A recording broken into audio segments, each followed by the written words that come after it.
నేనంతా నీకు. నువ్వు వద్దు నాకు.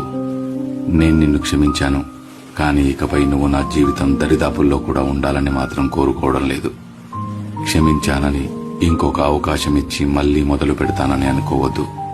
ఎందుకంటే క్షమించడం నా కోసం, నా మనశ్శాంతి కోసం, నన్ను నేను పునర్నిర్మించుకోవడం కోసం, నిన్ను చేరాలని వేసిన తప్పటడుగులు సరిదిద్దుకోవడం కోసం, నీ మెప్పు పొందాలని ఖర్చు చేసిన సమయాన్ని తిరిగి పొందడం కోసం, నా మనస్సాక్షికి విరుద్ధంగా నటించి శిథిలమైన నా ఆత్మ గౌరవానికి జీవం పోయడం కోసం. కానీ ఒకటి మాత్రం స్పష్టం, నా జీవితంలోకి మళ్లీ నీ ప్రవేశం నిషిద్ధం.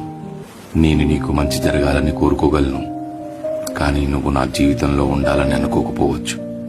నా మంచి మనస్సుతో నీ శ్రేయస్సు కోరుకోగలను, కానీ నా తలుపులు ఎప్పటికీ తెరవకపోవచ్చు. నేను కోపాన్ని వదిలేశానని, నేను అనుభవించిన నరకాన్ని మర్చిపోయానని కాదు.